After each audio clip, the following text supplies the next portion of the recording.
All right, so there's a little one right there. Is that, oh, that's a stick. Okay. Oh, I see one. You see that one? I see a squishy. Oh, there's one right here too. There. I thought they all died because they got left out one summer. You're like, me, I don't take any worms. And you're There's like, oh my another god, they lived. We got a lot of little ones, so we got a crop of babies right now. So this is what you do with all those There's extra another doggies. baby. And most of them should be over here. I don't know. Let's see if there's one there. Yeah. Hi, by you too, friend. There's another one.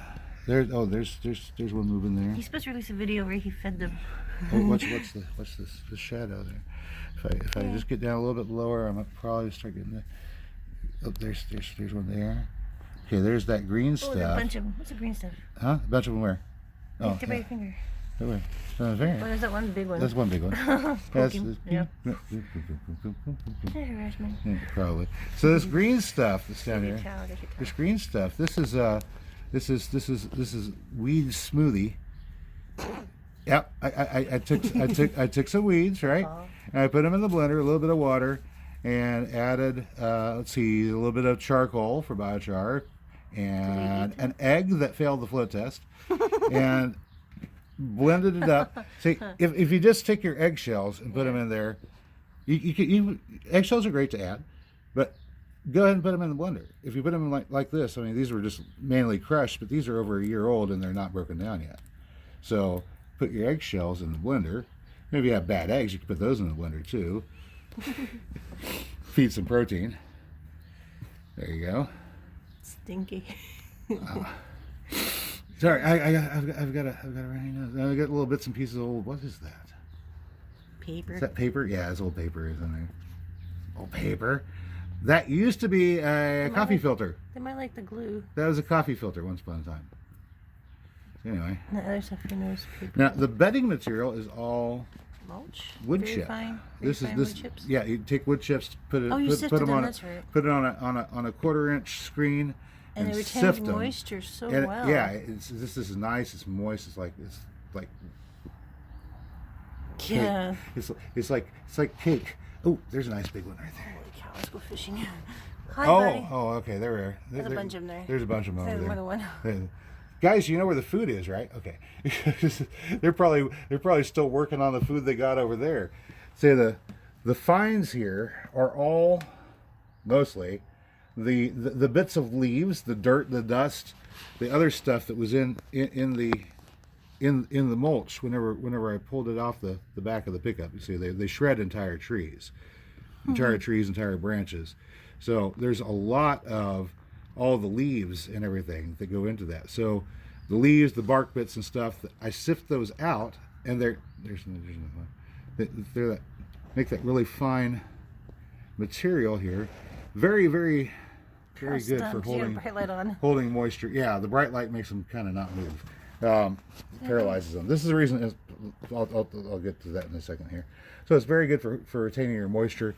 And also there's fairly good of nutrition in this bedding material already. But it's horticultural, not manure. The bedding isn't animal manure. It's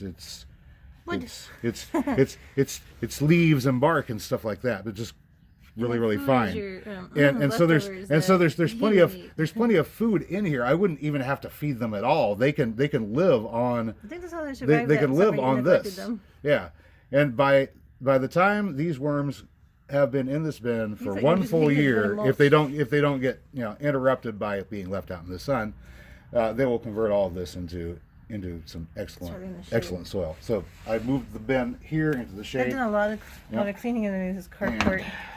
It's a shame I have to knock it down. I like the idea of a carport, just not this carport. Well, yeah, we need some kind of sheltered shed where we can do things like hang corn to dry, keep our worms, maybe set up some minnow tanks, possibly. Gotta be bucket. Well, I'm gonna need to breed minnows. Minnows. Yeah, I'll need to breed minnows. Why minnows? Well, minnows are a great a great building. Factory. They're a great building block for a protein-based food chain. Hey, look, nobody's See, not wearing their hat. I can grow duckweed and azolla in tanks, and incidentally, duckweed and azolla Feeds everything. kind of like to grow in dappled shade. So I We'll could, be having hopefully yeah. So I don't have to have them in prime sunlit locations. Oh yeah, thank you. I need to wipe my hands off. soon. Would you like a towel? Pardon me. So anyway, that means You. I don't have to have the stuff in prime sunlit locations. I can just here's a place where I can grow some azolla. We're going to put some minnows in there, and the minnows eat the azolla. The minnows get big. The minnows multiply. This is fun. Now we take the minnows. We don't eat the minnows. No. Well, you can sell some as bait because minnows do make great bait. So that's a potential side business. But the minnows are full of protein, and you can take the minnows. You can feed them to larger I was fish. say minnow guts, but okay, yeah, protein. You feed them to larger fish, like say catfish. While the minnows are growing and eating the azolla, which you don't have to do anything except give it sunlight. It grows and it multiplies, so you're not buying feed in. You're not buying feed. Your feed is being manufactured by sunlight, and the minnows go and they feed themselves. So you don't have to feed the minnows. That plant reproduces as fast as it does, but it kept up with the bucket. So So you don't have to feed the minnows. Once you've got your infrastructure paid for, whatever your containers are that you're going to be keeping the animals in, and the initial animals, your initial azolla, duckweed, that stuff, once it's done, then all you have to do is make sure you keep on refreshing the water. Take out a portion of the water periodically, use it as liquid fertilizer, because hello, you've got a steady supply of urea from fish waste now.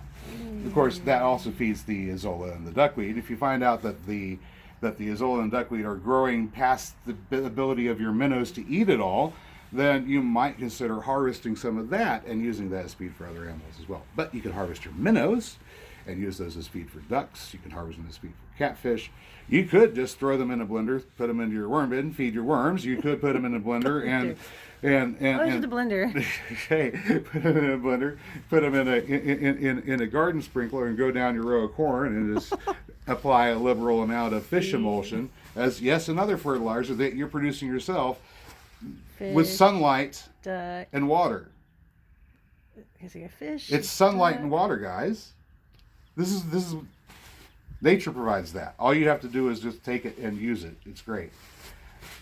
Just shame to waste all the energy. So I started laughing a lot recently because I realized life actually does not have to be so hard, folks. Serious. We make it overly complicated. How did manure become so maniacal? We have fertilizer. I guess that's the new black gold. Fertilizer, the new black gold. Oh, well, for a long time since they discovered how to make poop. They make fertilizer out of natural gas. That's what they make fertilizer. That has been supplying the market for fertilizer, and that's fueled commercial farming. We literally did flip the mattress. We flipped it right out. It's going to have to take a trip to the dumpster. All right. So what's you doing today? Today we are working on hardening off tomatoes and other plants. Tomatoes. They are on the front porch. So go over there to the front porch, have a look, and I'll join you in just a second. Okay.